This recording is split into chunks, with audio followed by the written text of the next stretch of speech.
Imagine being told that tomorrow your entire home has to move. Not just you, your food, your tools, your bedding, your children, your fire, the materials you use every day. And now remove the truck, remove the cart, remove the wheel. For most of human history, moving camp meant carrying almost everything with muscle, balance, memory, and teamwork. That sounds impossible until you realize something important. Ancient mobile communities usually did not move the way a modern family moves houses. They did not pack every object they owned and drag it across the landscape. Their whole way of life was built around the fact that movement might be necessary again. A camp could be temporary by design. People move for many reasons. Water could become unreliable. Plants might ripen somewhere else.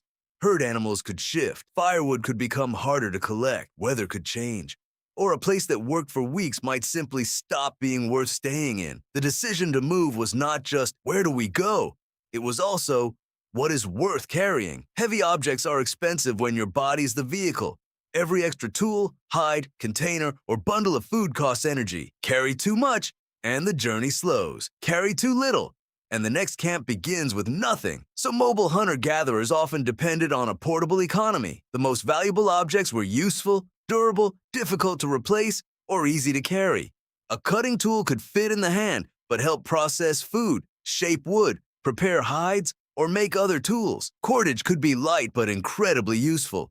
Containers could be worth carrying because without them, food and water become much harder to move.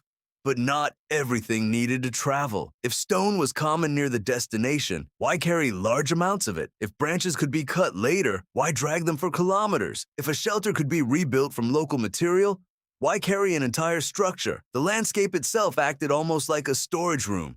Some resources could be collected again, some could be cached, some could be left behind. And some knowledge was more important than any object. A person who knew where water could usually be found, where edible plants appeared in a certain season, or where animals crossed a valley, was carrying something that weighed nothing, information. That may have been one of the most important things moving with the group. Now picture the departure. Ancient people had no standardized hiking gear, but humans have long used simple carrying technologies made from perishable materials. Baskets, bags, slings, straps, hides, woven fibers, wooden frames, and tied bundles. Most of those materials decay, which is why archaeology preserves stone much better than a plant fiber bag.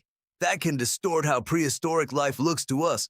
Stone survives. A carrying strap may disappear completely, so ancient people may have relied heavily on wood, hide, bark, reeds, grasses, and fiber, even when little of it survives. And then there was the human body itself. Loads could be carried on the back, shoulders, head, arms, or with straps that shifted pressure. A bundle awkward in your hands might become manageable when tied close to the body.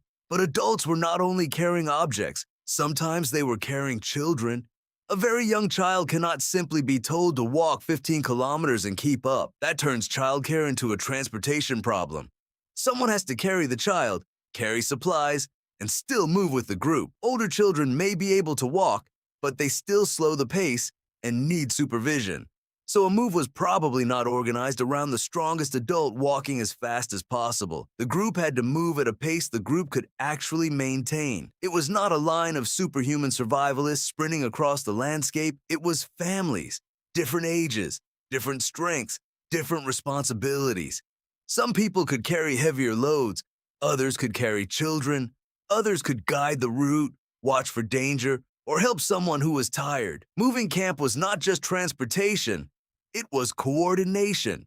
And coordination mattered because the journey itself still required water, food, rest, and sometimes an overnight stop. So routes were not simply the shortest line between 2 points. A longer route near water, shade, known food patches, or safer terrain could be more useful than a shorter route through difficult ground. This is another reason knowledge mattered so much. A person could carry almost nothing and still be essential because they knew where the group was going. But there is another part of the puzzle. What happened when something was too heavy to carry comfortably? There was no single prehistoric vehicle. Different environments encouraged different solutions. On suitable ground, people could drag loads or use simple frames and sled-like devices. Near rivers, lakes, and coasts, water could become a transportation route.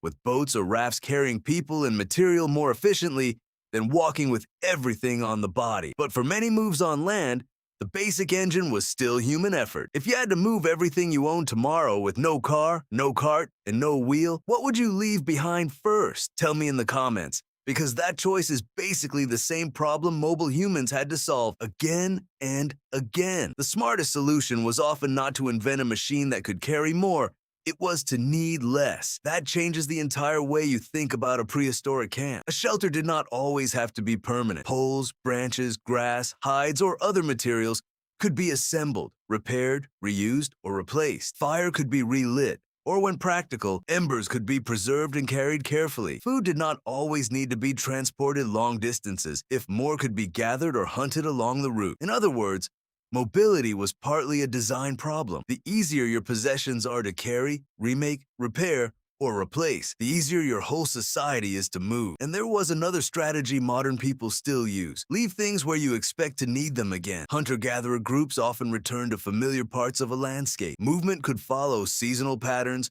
rather than random wandering. In some settings, useful material could be cached for later, reducing what had to be carried every time. Now the landscape is no longer empty space between camps. It becomes a network. Water here, stone there, a good crossing point, a place protected from wind, a seasonal food source, a familiar camp, a route remembered by older people and learned by younger ones. Once you see that network, the question, how did they move an entire camp, starts to have a different answer. They did not necessarily move a complete self-contained house through the wilderness. They moved people through a landscape they knew. Social relationships also mattered. A person did not need to personally own every useful object if tools, knowledge, labor, food, and childcare could be shared. One adult can carry only so much. A group can distribute the problem. Someone carries a child. Someone carries food. Someone carries important tools. Someone knows the route. The technology is not just the bag, strap, basket, or cutting tool. The group itself becomes part of the transportation system, and that may be the biggest twist. When you first imagine prehistoric people moving camp without wheels, the obvious question is, what device did they use? But the deeper answer is that the entire lifestyle was adapted to mobility. Possessions were selected with movement in mind. Skills replaced some object. Local materials replaced others. Routes connected known resources. Families divided loads. Knowledge reduced uncertainty. Even the idea of wealth changes when everything has to travel on a human back. Too much property can become weight. That does not mean ancient humans owned nothing or constantly wandered. Human mobility varied enormously across environments and periods. Some groups moved frequently, others stayed longer in productive places. Some returned to the same locations repeatedly, but the basic constraint remained simple. If the group moved, possessions had to move somehow, be left behind, or be replaced. Think about your own home now. Look at the furniture, clothes, electronics, dishes, books, decorations, and objects you rarely touch. If the only way to take them somewhere was to carry them yourself, your definition of necessary would change within minutes. That is the modern mirror hiding inside this ancient problem. The wheel eventually transformed transportation in many societies, but humans had already crossed huge landscapes long before wheeled vehicles became part of daily life. They did it not because carrying an entire camp was easy. They did it because the camp was never just the stuff. It was the people, the knowledge, the relationships, and the ability to build life again somewhere else. If you made it this far, tell me which part surprised you most, carrying systems, the route knowledge, or the idea that owning less could make a group more capable. And if you want more videos uncovering the strange problems humans solved long before modern technology, subscribe so you do not miss the next one. So if your entire home had to move tomorrow with no truck, no cart, and no wheel, the oldest human answer would be surprisingly simple. Carry what matters, remember what you know, and rebuild the rest.